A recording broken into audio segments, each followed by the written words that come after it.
এই ছবিটা নিয়ে যে লেভেলের কন্ট্রোভার্সি হচ্ছে, যেরকমভাবে সানায়া মালহোত্রা এই ক্যারেক্টারটাকে ট্রোল করা হচ্ছে, এই ছবিটাকে নিয়ে যেরকমভাবে ক্রিটিসাইজ করা হচ্ছে, আমি ভাবছিলাম ছবিটার মধ্যে দেখিয়েছে এমন কি।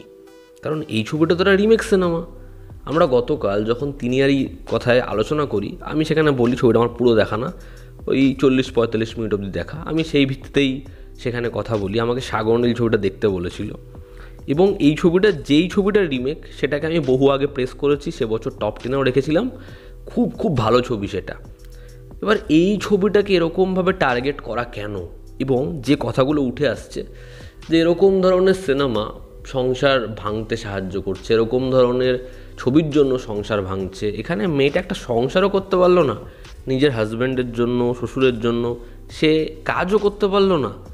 এরকম ধরনের ছবি সমাজকে বিষিয়ে দিচ্ছে, এবং আমি প্রায় আমার বহু পরিচিত লোকদেরকে দেখছি এরকম ধরনের ট্রোল, এরকম ধরনের মিমস সেগুলোকে শেয়ার করতে। সত্যি কি তাই? আমার মনে হয় লোকে না সোশ্যাল মিডিয়াতে এই যে মিমস বা এরকম ধরনের জিনিস যা দেখে, সেটায় কি বলছে, কতটা সত্যি বলছে, সেটার কোনো ডেপথ আছে কি না, এটা কি মানে বাস্তবে এটার কোনো যোগসূত্র রাখে, এগুলো দেখে না। তারা দেখে এটা কত লোক শেয়ার করেছে, আমি শেয়ার না করলে পিছিয়ে পড়বো, এটা সত্যি, এটা মিথ্যে, এটা কি বলছে যাচাই করার কোনো দরকার নেই, চলো আমি শেয়ার করে দিই। ম্যাক্সিমাম লোক যারা এই মিসেস ছবিটাকে নিয়ে এই তুলনাগুলো করছে, তারা জানেই না ছবিতে কি দেখিয়েছে, তাদের কোনো আইডিয়াই নেই। এই ছবিতে এমন কিছু দেখায়নি যেটা দেখলে আপনি বলতে পারবেন যে হ্যাঁ, এই মেয়েটার মধ্যে সমস্যা ছিল, মেয়েটা সংসার করতে চায়নি, মেয়েটা ইচ্ছা করে নিজের পরিবারকে বদনাম করেছে, তার হাজব্যান্ডকে বদনাম করেছে, শ্বশুরকে বদনাম করেছে, বা এমন কিছু এই ছবিটা দেখিয়েছে। আমি এই হিপোক্রেসিগুলো দেখলে অবাক হয়ে যাই। সারা বছর সাউথের ছবি, ও মাগো বাবাগো কী করেছে। এই ছবিটা একটা সাউথের ছবির রিমেক, এবং সেই ছবিটা হচ্ছে দ্য গ্রেট ইন্ডিয়ান কিচেন, যেটা এরকমভাবে অ্যাপ্রিসিয়েটেড হয়েছিল। তো সেই ছবিটার রিমেক এটা, এবং আমি একটা কথা খুব পরিষ্কার করে বলতে চাই, এই ছবিটা বেশ বেশ ভালো রিমেক। তার কারণ পারফরমেন্স, এবং যেভাবে রূপক অর্থে চারিপাশের জিনিসপত্রগুলোকে ব্যবহার করেছে, সেটাকে ভীষণভাবে প্রেস করার মতো। ছবিতে তাহলে কী দেখাচ্ছে আমি গল্পটা একটু করে বলছি। সানায়া মালহোত্রার যে ক্যারেক্টার, তার সাথে একজনের বিয়ে হচ্ছে, অ্যারেঞ্জ ম্যারেজ, এবং সেই বাড়িতে রয়েছে তার শ্বশুর এবং তার হাজব্যান্ড। শাশুড়ি থাকে হচ্ছে মেয়ের কাছে। এবার তার রান্না সম্পর্কে যে প্রচুর ধারণা সেরকম নেই, সে প্রতিনিয়ত চায় নিজের শ্বশুর এবং নিজের বরকে ভালো রাখতে, এবং সে নতুন নতুন জিনিসপত্র ট্রাই করতে থাকে। সঙ্গে তার নিজের একটা প্যাশন রয়েছে ডান্সের, সেটাও সে চায় তার লাইফে অ্যাড অন হোক। এবার এই তার হাজব্যান্ড এবং তার শ্বশুর, তারা কি তাকে প্রেস করছে, কোঅপারেট করছে তার সাথে, না তারা প্রতিনিয়ত তাকে বুঝিয়ে দিচ্ছে যেটা হচ্ছে না, তুমি করতে পারছো না, তোমার হবি আবার কি। এটাই হচ্ছে ছবির গল্প, ছবির স্টেটমেন্ট, এবং আলটিমেটলি সেই চরিত্রটা কি করছে। এবার এখানে কোথায় এমন দেখানো যে এ নিজের হাজব্যান্ডকে পুরোপুরি মানে একদম রসাতলে ঠেলে দিচ্ছে, পুরোপুরি ধরাশায়ী করে দিচ্ছে, শ্বশুরের থেকে রিভেঞ্জ নিচ্ছে, বা নিজের সংসারটাকে নিয়ে যা তা করে দিচ্ছে, যা তা বদনাম দিচ্ছে, না, সে তো নিজের ভাইকে নিয়েও স্টেটমেন্ট দিচ্ছে। তাহলে কি পুরো গোটা পুরুষ জাতিকে নিয়ে সেরকম বলছে? তার পারসেপশানে কি সব পুরুষরাই এরকম ধরনের খারাপ? এটা কি সে বলছে? এটা কি ছবিতে দেখাচ্ছে? না, ছবিতে দেখাচ্ছে না এটা। এমন বহু ছবি হয় যে ছবিগুলোর মধ্যে ফেক ফেমিনিজম বা ফেক মেনিজম বা আলফামেল, ফেক আলফামেল, সেগুলোকে বুস্ট আপ করা হয়। আমার সেই রকম ছবি নিয়ে সমস্যা আছে। আজকে বাংলার এমন অনেক প্ল্যাটফর্ম রয়েছে যেখানে এই বৌমা ইউনিভার্স বা তাদের কাজগুলোকে নিয়ে প্রেস করা হয়। আপনারা আমার রিভিউ দেখুন, আমি কিন্তু সেই কাজগুলোকে প্রত্যেকবার বাজেভাবে ক্রিটিসাইজ করি, সেই কাজগুলোর উদ্দেশ্য কি বারংবার বলি। কিন্তু আজকে একটা জলসার মতো ছবি, বা দ্য গ্রেট ইন্ডিয়ান কিচেনের মতো ছবি, বা আজকে মিসেসের মতো ছবি, এই ছবিগুলো ওই ছবিগুলোর গতে পড়ে না। এটা একটা ভীষণ ভীষণ অ্যাপ্রিসিয়েট করার মতো খুব ভালো একটা ছবি, এবং আমার বিশ্বাস ম্যাক্সিমাম লোক যারা এই মিমসগুলো শেয়ার করছে, তাদের কোনো আইডিয়াই নেই ছবিটায় কী দেখিয়েছে। আজকে একটা খুব পরিষ্কার কথা, খুব স্বাভাবিক কথা, আপনার মা যদি আপনার জন্য বা আপনার বাবার জন্য, মানে আমি আমার পরিবারের কথা বলছি, খুব যত্ন করে একটা জিনিস বানায়, ঠিক আছে, খুব যত্ন করে একটা জিনিস বানালো, আমি সেই মানুষটার এফার্টটা দেখলাম আমার মা বানিয়েছে ভাই। এবার জিনিসটা হয়তো যেরকম সে চেয়েছে বা আমি এক্সপেক্ট করেছি সেরকম টেস্ট ওয়াইজ হয়নি, কিন্তু আমি কিন্তু কখনোই তাকে এমন কথা বলবো না যাতে তার খুব খারাপ লাগে বা যাতে সে খুব হার্ট হয়, এটা আমি করতে পারবোই না। ঠিক আছে, আমার যদি সেটা মোটামুটিও লাগে আমি তাকে বলবো তার যে চেষ্টাটা সেটা আমার কাছে অনেক আগে, কারণ সে আমার মা। ঠিক আছে, এটা হচ্ছে আমার পারসেপশন, এটা হচ্ছে আমার দেখা। এবার আপনারা প্রত্যেকে নিজের জায়গায় ভেবে দেখুন, যদি আপনার মা আপনার জন্য বা আপনার বাবার জন্য বা আপনাদের পরিবারের জন্য খুব কষ্ট করে খুব যত্ন করে একটা জিনিস বানায়, আপনি সেটাকে তখনও এটা ওরকম হয়নি বলে সেটাকে খিল্লি করা, সেটাকে ক্রিটিসাইজ করা করতে পারবেন? হয়তো বহু বাড়িতে হয়। এবার সেটা জমতে জমতে জমতে জমতে তারা পাহাড়ে পরিণত হয়, তখন আমি আর কিছু করবই না।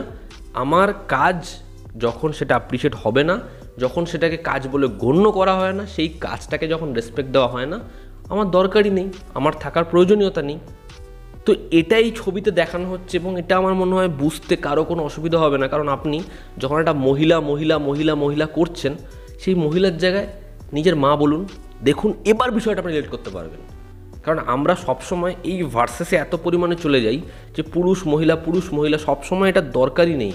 কারণ এখানে যদি দেখানো হতো যে মেয়েটা সংসার করতে চাইছেই না, মেয়েটা এই যে রান্না করা, এই যে প্যাশনেটলি জিনিসপত্র বানানো, শ্বশুরকে কী করে শ্বশুরের মন জয় করা যায়, হাজব্যান্ডের মন জয় করা যায়, এগুলো যদি ক্যারেক্টারটা ট্রাই না করতো, আমি তাহলে বলতে পারতাম হ্যাঁ ভাই ছবিটার মধ্যে একটা সমস্যা রয়েছে, সেটাকে ভুল কী করে বলা যায়, সেটাকে নিয়ে কীভাবে খিল্লি করা যায়।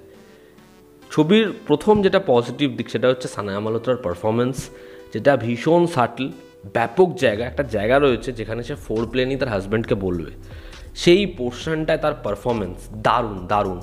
এবং আরেকটা জায়গা রয়েছে যখন হচ্ছে বাড়িতে একজন আসবে এবং সে এসে বলবে যে শিকঞ্জি কীভাবে বানাতে হয়, এবং সে দাঁড়িয়ে থাকবে এবং তাকে বলবে ছোটো ছোটো করে পেঁয়াজ কাটো, এই কাটো ওই কাটো, ম্যারিনেট করতে পারো তো, এবং সে দাঁড়িয়ে খালি হালকা করে ঘাড় নাড়বে। আমার দারুণ লেগেছে ওই পোর্শনটা, মানে পারফরমেন্স দারুণ। সাপোর্টিং কাস্টে যারা ছিল প্রত্যেকের পারফরমেন্স ভীষণ ভীষণ ভালো, খুব অ্যাপ্রিসিয়েট করার মতো পারফরমেন্স প্রত্যেকের। সেকেন্ড হচ্ছে এই ছবিটা ভীষণ রূপক অর্থে ব্যবহৃত, ভীষণভাবে। ছবিতে দেখবে যখন বিয়ে হবে বেলুনগুলো সব না ঘরের যে সিলিং সেখানে আটকে যাবে, মানে এই যে স্বপ্ন এদের যেরকমভাবে একটা বেলুন, মানে কি বেলুনটা তো কখনো একটা জায়গায় আটকে যাবে না, সেটা উড়বে, সেটা আকাশে উড়ে যাবে। তো এখানে যেরকমভাবে দেখানো যে ওটা একটা জায়গায় এসে বদ্ধ হয়ে গেল। ঠিক আছে, দেখবেন যে যতগুলো গিফটস দেবে, গিফটসগুলো কি ওই যে পাইপ লাইনে জল জমছে জমছে জমছে, এবং শাশুড়ি মা কী দেখিয়েছিল যে ওখানে একটা জিনিস বার করে নিলেই ওই জলটা বেরিয়ে যায়। তো ওই যে হ্যাপাজারটা হলো, ওই যে সিচুয়েশানটা ওরকম হলো, এটা হচ্ছে আমাদের মনের ক্ষত, যেটা আস্তে আস্তে বাড়তে থাকে বাড়তে থাকে বাড়তে থাকে, এবং কোথাও একটা গিয়ে সেই জায়গাটা বা কেউ ওটা বের করছে না বা আমরা ওটা বের করছি না, ফলে ওটা জমছে। দেখবেন যখন ও বাড়ি থেকে বেরোতে যায়, ও জুতোটা খুলে ওই শ্বশুরমশাইকে যেতে না করে ও আবার নিজের কাজে চলে যায়, কিন্তু একদম এন্ডে যখন ও গাড়ি নিয়ে যায় ওর পায়ে জুতো থাকে না। তো অর্থাৎ এটা প্রয়োজনীয় নয় যে আপনার পায়ে কি রয়েছে, প্রয়োজনীয় এটা আপনি স্টেপ নিচ্ছেন কি না। তো ওই যে জায়গাগুলো ছোট ছোট ছোট ছোট করে বের করেছে সেগুলো ফ্যাবিউলাস, এবং ছবিতে কিছু কমেন্ট্রি আছে যেগুলো খুব আমার মনে হয় সহজভাবে করা হয়েছে। ঠিক আছে, বিএমএস থেকে বহু আগে একটা তারা সার্ভে করেছিল যে কতজন মহিলা জানে এই তাদের যে ফোর প্লে হোক বা তাদের এই যে শারীরিক যে চাহিদা সেই বিষয়টা নিয়ে। এবং আমার মনে হয় যে সিনেমার ক্ষেত্রেও এগুলোকে খুব নর্মালাইজ করা উচিত। ঠিক আছে, এই ছবিতে এমন একটা কমেন্ট্রি যেরকমভাবে করেছে আমার ওটা ভীষণ ভালো লেগেছে, খুব সাটল রেখেছে, ওটাকে টানেনি, ওটাকে বেশি এক্সপ্লেন করেনি, কিন্তু খুব সহজভাবে বিষয়টা রেখেছে। কিছু সংলাপ রয়েছে যেগুলো খুব ডিপ, খুব ভালো লাগে। ছবির মেকিং ভীষণ ভালো, এবং গোটা ছবিটা এমনভাবেই করেছে সেখানে খুব তামঝাম নেই, সেটা খুব সিম্পল রেখেছে এবং সেটা ওয়ার্ক করেছে, খুব পোক্তভাবে ওয়ার্ক করেছে। ওভারঅল এই ছবিটা 1 ঘন্টা 50 মিনিটের মধ্যে ডিউরেশনে এসে এরকম একটা স্ট্রং স্টেটমেন্ট দিচ্ছে। এত ভালোভাবে ছবিটার এন্ড হচ্ছে, যেখানে ছবিটার এন্ড নোটটা এত ভালো, এবং আমার মনে হয় যে এরকম ধরনের ছবি বাস্তবের বহু পিকচার থেকে উঠে আসা। যদি কেউ এই ছবিটাকে টার্গেট করে যে এরকম ধরনের ছবির জন্য বর্তমান সমাজ সেটা শেষ হচ্ছে, ডিভোর্স বেশি হচ্ছে, সেটা ভুল। আবার যদি কেউ এটাকে অস্ত্র বানায় সেটাও কিন্তু কোথাও একটা কি ভুল। তো আমার মনে হয় এই ছবিটা ভীষণ ভীষণ ভালো একটা ছবি, আপনারা দেখুন। এবং ম্যাক্সিমাম যে মিমস, ট্রোলিং বা কন্ট্রোভার্সি হচ্ছে, তাদের আইডিয়াই নেই ছবিটা কী দেখিয়েছে। তো এই ছিল আজকের ভিডিও। এতে আপনাদের কি অপিনিয়ন জানাবেন। জনতা আমাদের পাশে আছে। আবার দেখা হচ্ছে। Love you all, stay bye, take care.